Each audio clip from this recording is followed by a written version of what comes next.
అదే RTV app వార్తల్ని క్షణాల్లో చదివే అవకాశం ఉంటుంది. ఒక న్యూస్ పేపర్, ఒక టెలివిజన్ ఛానల్ మీ చేతుల్లో ఎప్పుడూ ఉంటాయి. తెలంగాణలో ముఖ్యంగా బీసీ కులగణన కోసం ఇంటింటి సర్వే నిర్వహిస్తుంది తెలంగాణ రాష్ట్ర ప్రభుత్వం. సీఎం రేవంత్ రెడ్డి ఆదేశాల మేరకు పూర్తిగా జాతీయ కాంగ్రెస్ నాయకులు రాహుల్ గాంధీ ఏదైతే తెలంగాణ రాష్ట్రంలో పర్యటించిన నేపథ్యంలో పూర్తి స్థాయిలో బడుగు బలహీన వర్గాల వారికి అందరినీ కులగణన చేసి వారికి ఉన్న రాజకీయ ఆర్థిక ప్రయోజనాలు దృష్టిలో పెట్టుకుని వారికి రాజకీయ ఏదైతే దానికి స్థానిక సంస్థల్లో రిజర్వేషన్ల కోసం వారికి ఇచ్చే విధంగా వారిని ఆదుకునే విధంగా వారిని రాజకీయంగా ఆర్థికంగా ఎదిగే విధంగా ప్రయత్నాలు సాగుతున్నాయి. అందులో భాగంగా తెలంగాణ రాష్ట్ర వ్యాప్తంగా సీఎం రేవంత్ రెడ్డి ఆదేశాల మేరకు కులగణన అయితే చేపట్టారు. దీనికి సంబంధించి తెలంగాణ కాంగ్రెస్ అధికార ప్రతినిధి వేణు యాదవ్ ఉన్నారు, మనతో వారిని అడుగుదాం. చెప్పండి, ముఖ్యంగా తెలంగాణ రాష్ట్రంలో కులగణన చేపట్టింది సీఎం రేవంత్ రెడ్డి.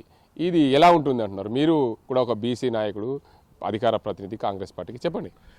ఈరోజు భారతదేశంలో అట్టడుగు వర్గాలైనటువంటి బడుగు బలిన వర్గాలకు రాజ్యాధికారంలో భాగంగా వాళ్ళు ఎదుర్కొంటున్నటువంటి సమస్యల మీద జనాభా దామాష ప్రకారం ఎంత అవకాశాలు రావాలి, ఎన్ని అవకాశాలు రావాలి, ఇది దేశంలో దాదాపు 75% ఉన్నటువంటి ఎస్సీ ఎస్టీ బీసీలు ఎవరైతే ఉన్నారో వాళ్లకు చట్టసభలో కావచ్చు రాజ్యాధికారంలో తగినటువంటి భాగస్వామ్యం కల్పించకపోవడం వల్ల కొంతమంది పాలకులు తప్పు చేస్తున్నారనే ఉద్దేశంతో ఈరోజు భారత పార్లమెంటరీ నాయకుడు గౌరవనీయులు రాహుల్ గాంధీ గారు ఒక స్పష్టమైనటువంటి ఒక ఆలోచన విధానంతో ఈరోజు బీసీలో ఉన్నటువంటి కులగణన చేసినప్పుడే, సమగ్ర కులగణన చేసినప్పుడే వీళ్లకు సరైనటువంటి అవకాశాలు వస్తాయనే ఉద్దేశంతో ఒక మాదిరిగా గతంలో పోయినసారి భారత పార్లమెంటులో సమావేశాల్లో రాహుల్ గాంధీ గారు ఒక మాట అన్నారు. ఈరోజు భారతదేశంలో చట్టసభలు చేసేవాళ్ళు, నియంత్రించేవాళ్ళు, ఆచరణలో పెట్టేవాళ్ళు 100%లో 7% ఉన్నటువంటి అగ్రవర్ణాలే కలెక్టర్లు కావచ్చు, అమలు చేసే వాళ్ళు ఎవరైతే ఉన్నారో వాళ్ళు 7% ఉన్నారు. 90% మంది ఉన్నటువంటి వాళ్లకు సంక్షేమ పథకాలు వస్తలేవు. ఈ తీవ్రంగా అన్యాయం జరుగుతుందనే ఉద్దేశంతో రాహుల్ గాంధీ గారు చెప్పడం జరిగింది పార్లమెంటు సమావేశాల్లో.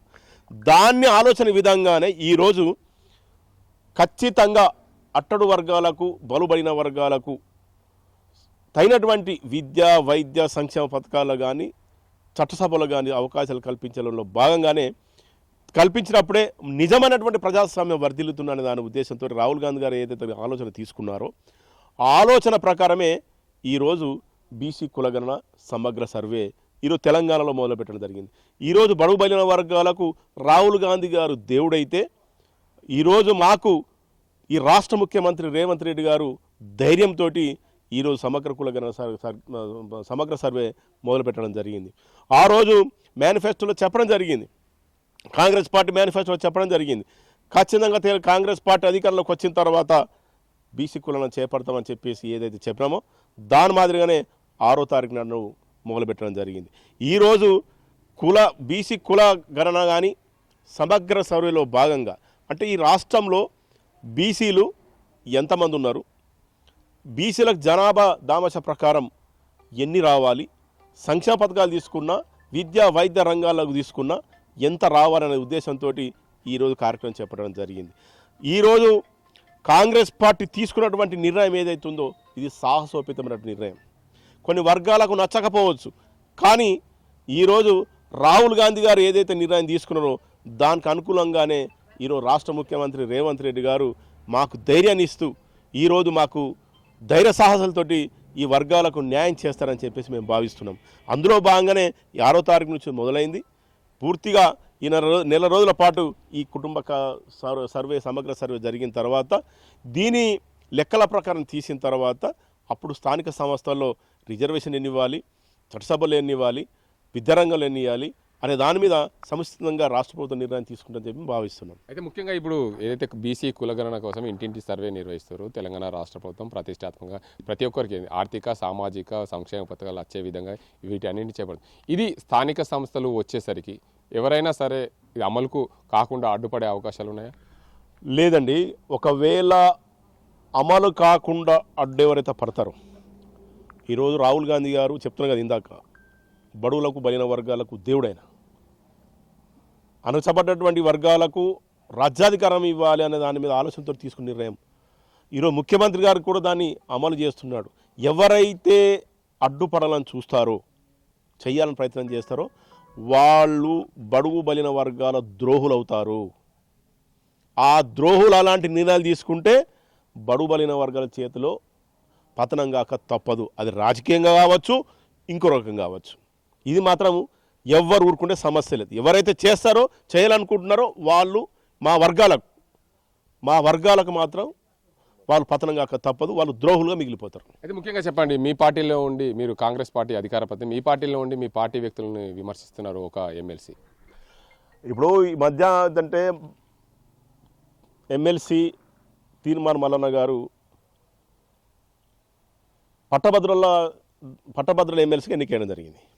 ఎవరు గెలిపించారండి? ఈరోజు కాంగ్రెస్ పార్టీ కదా. కాంగ్రెస్ పార్టీ నుండి 4 జిల్లాలో ఉన్నటువంటి శాసనసభ్యులు, పార్టీ అధ్యక్షులు, మండల అధ్యక్షులు సమిష్టంగా నిర్ణయం తీసుకొని పార్టీ రాష్ట్ర ముఖ్యమంత్రి రేవంత్ రెడ్డి గారు పిసిసి అధ్యక్షుడిగా ఆదేశాల మేరకు ఆయనను గెలిపించడం జరిగింది. కార్యకర్తలు అండదండలు లేకుండా అయితే గెలరు కదా. శాసనసభ్యులు గెలవాలన్న దాని మీద అటు వరంగల్ తీసుకున్నా, ఇటు ఖమ్మం తీసుకున్నా, నల్గొండ తీసుకున్నా ఖచ్చితంగా మనకు ఎమ్మెల్సీ గెలవాల కాంగ్రెస్ పార్టీ తరఫున అని చెప్పేసి నిర్ణయం తీసుకొని ముఖ్యమంత్రి గారు ఇచ్చిన ఆదేశాలు తప్పకుండా ఆదేశాలను పట్టుకొని ఈరోజు ఆయనను గెలిపించడం జరిగింది. ఈరోజు శాసన మండలి సభ్యులుగా ఎన్నుకున్న తర్వాత ఆయన ఏదైతే బీసీల కోసము హక్కుల కోసం పోరాటం చేస్తుండో, అంటే రాజకీయాల్లో కాంగ్రెస్ పార్టీ అన్యాయం జరుగుతుందని అంటున్నాడు. అన్యాయం జరిగితే నీకెందుకు వస్తుంది ఎమ్మెల్సీ? మల్లన్న గారు? నువ్వు బీసీల కోసం మాట్లాడచ్చు, బీసీల హక్కుల కోసం మీరు మాట్లాడచ్చు. హక్కుల కోసం మాట్లాడే దాంట్లో కావచ్చు, బీసీలు ఎదుర్కొన్న సమస్యల పట్ల కావచ్చు, మంత్రివర్గంలో స్థానం కోసం కావచ్చు, స్థానిక సంస్థల్లో మాకు అవకాశం రావాలని చెప్పడం ఏదైతే ఉందో ముఖ్యమంత్రి గారికి నేరుగా వెళ్ళి నువ్వు చెప్పడానికి హక్కు ఉంది. కానీ ఎప్పుడైతే పార్టీలో ఉంటూ పార్టీ నాయకులను విమర్శిస్తే పార్టీ ఒప్పుకోదు. ఒక బీసీ నాయకుడుగా మేము కూడా ఒప్పుకోము. ఒక పార్టీలో ఉన్నాము, మనకు ఒక అవకాశాలు వచ్చినాయి. నాలాంటి మేము నేను యాదవ్ బిడ్డ, నేను యాదవ్ జాతి, నేను యాదవ్ కులంలో పుట్టిన. ఈరోజు ఒక మారుమూల గ్రామం నుంచి ఈరోజు ఒక పీసీసీ అధికార ప్రతి స్థాయికి ఎదిగిన అంటే కాంగ్రెస్ పార్టీ ఇచ్చినటువంటి గౌరవం ముఖ్యమంత్రి గారు ఇచ్చినటువంటి రేవంత్ రెడ్డి గారు ఇచ్చినటువంటి గౌరవం. ఈరోజు అవకాశం ఇచ్చినటువంటి దాంట్లో నేను నాలాంటి కూడా మాట్లాడచ్చు, కానీ ఎప్పుడు కూడా పార్టీ లైన్ దాటొద్దు. మల్లన్న గారికి చెప్తున్నాము, మీరు కొన్ని నిర్ణయాలు మార్చుకోండి. మీరు ఏదైతే నిర్ణయాలు తీసుకుంటున్నారో ఆ నిర్ణయాలు ఇంకో పార్టీకి లాభమయ్యేటట్టుంది, అది తీసుకోవద్దని చెప్పేసి మల్లన్న గారు కోరుతున్నారు. అయితే ముఖ్యంగా చెప్పండి, ఇంకో విషయం ఏంటంటే ఇలా తెలంగాణ రాష్ట్ర ముఖ్యమంత్రి యంగ్ అండ్ డైనమిక్గా మీరు పిలుచుకున్నారు. రాష్ట్ర ముఖ్యమంత్రి రేవంత్ రెడ్డి జన్మదిన సందర్భంగా మూసి ప్రక్షాళన కోసం ఏదైతే పాదయాత్ర చేస్తున్నారు దానిపైన మీరేమంటారు? ఈరోజు మంచి శుభదినం. గౌరవ ముఖ్యమంత్రి గారు రేవంత్ రెడ్డి గారు పుట్టినరోజు 55వ పుట్టినరోజు చేసుకుంటున్నటువంటి గౌరవ ముఖ్యమంత్రి, మా ధైర్యం, మా దేవుడు, పేదల పక్షపాతి. ఈరోజు బాల్కొండ నియోజకవర్గం తరపున కాంగ్రెస్ పార్టీ నాయకుల తరపున గౌరవ ముఖ్యమంత్రి గారికి మేము పుట్టినరోజు శుభాకాంక్షలు చెప్తున్నాం. అదే మాదిరిగా ఏదైతే మూసి ప్రక్షాళన చేయాలనుకుంటున్నటువంటి నిర్ణయం ఏదైతే ముఖ్యమంత్రి గారు తీసుకున్నారో దాన్ని పునర్పరిశీలించడానికి ఈరోజు యాదగిరిగుట్ట లక్ష్మీనరసింహస్వామి దర్శనం చేసుకొని తన జన్మదిన వేడుకల కార్యక్రమం చేసుకొని ఈరోజు దాదాపు 5 కిలోమీటర్ల పాదయాత్ర చేయడం జరుగుతుంది. ఎందుకు పాదయాత్ర చేస్తున్నారంటే ఇంతకుముందు గతంలో ఉన్నటువంటి పాలకులు, టీఆర్ఎస్ పాలకులు ఏ రకంగా అయితే మూసీ పేరు మీద తప్పుదారు పట్టించి పేద ప్రజలు తప్పుదారు పట్టించి ఏదైనా నిర్ణయం తీసుకున్నారో దాన్ని ఏ రకంగా అయితే దీని ఒకసారి అంటే స్వంతంగా మనం ఆ ప్రాంతానికి వెళితే అసలు ఏం జరుగుతుంది, మనం ఏం చేస్తే బాగుంటుంది, ఇంకా మూసి ప్రక్షాళన చేయడం వల్ల ఈరోజు భారతదేశంలో పట్టణమైనటువంటి అభివృద్ధి కేంద్రంగా ఉన్నటువంటి రాష్ట్రం ఏదైతే ఉందంటే మూడో రాష్ట్రం ఈరోజు హైదరాబాద్. హైదరాబాద్ అంటే సుందరీకరణ చేయడానికి ఈరోజు ఈ ప్రాంతాన్ని అభివృద్ధి చేసినప్పుడే మనకు పెట్టుబడులు కావచ్చు, పర్యటన రంగం కావచ్చు, ఇంకో రకమైనటువంటి పెట్టుబడులకు అవకాశం ఉంటుంది.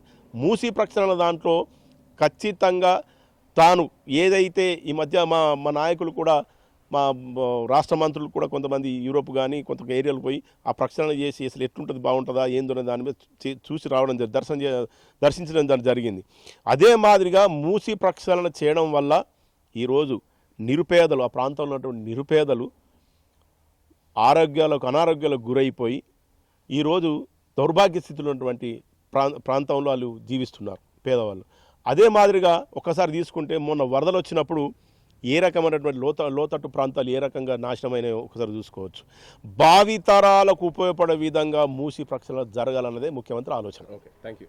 మొత్తంగా చూసుకోవచ్చు, తెలంగాణ రాష్ట్రంలో ఏదైతే బీసీ కులగణన జరుగుతుంది, దీనికంటే ప్రతి ఒక్క బీసీలకు, బడుగు బలహీన వర్గాలందరికీ కూడా న్యాయం జరిగే విధంగా ఈ కులగణన జరుగుతుంది. ఇందులో భాగంగానే ఆర్థికంగా, సామాజికంగా లాభపడే విధంగా, రాజకీయంగా ఎదిగే దిశగా బీసీ కులగణన సీఎం రేవంత్ రెడ్డి ధైర్యంతో ముందుకు తీసుకెళ్తున్నారు. అందులో భాగంగానే ఎవరైనా సరే బీసీ కులగణనకు అడ్డుపడితే వారికి పుట్టగతులు ఉండవు. మా తరఫున మేము పూర్తిగా హెచ్చరిస్తున్నాం. ఎవరైనా సరే ఈ కులగణన సవ్యంగా జాగి మాకు రిజర్వేషన్లు అందే దిశగా ప్రయత్నాలు చేయాలని చెప్పి కోరుతున్నారు. మరోవైపు మొత్తంగా చూసుకోవచ్చు, ఏదైతే కాంగ్రెస్ పార్టీ నుండి ఎమ్మెల్సీగా గెలిచిన తీన్మార్ మల్లన్న పార్టీలో ఉన్న వ్యక్తులను విమర్శించడం సమంజసం కాదు. అదేవిధంగా మూసీ ప్రక్షాళనకు సంబంధించి చూసుకుంటే దానికి సీఎం రేవంత్ రెడ్డి ఏదైతే దాన్ని చేస్తున్నారో పూర్తిగా మేము స్వాగతిస్తున్నాం. దీనికి అందరికీ కూడా ఆ పేదలందరికీ కూడా న్యాయం జరిగే విధంగా సీఎం రేవంత్ రెడ్డి చేస్తారని చెప్పి చెప్తున్నారు కాంగ్రెస్ పార్టీ అధికార ప్రతినిధి వేణు యాదవ్. ఇది ఇక్కడ పరిస్థితి. సాజింతో గంగారెడ్డి, RTV నిజామాబాద్. మరిన్ని వీడియోస్ కోసం ఛానల్ ని సబ్స్క్రైబ్ చేయండి. లేటెస్ట్ అప్డేట్స్ కోసం వాట్సాప్ ఛానల్ ని ఫాలో చేయండి. అండ్ లింక్ డిస్క్రిప్షన్ లో ఉంది.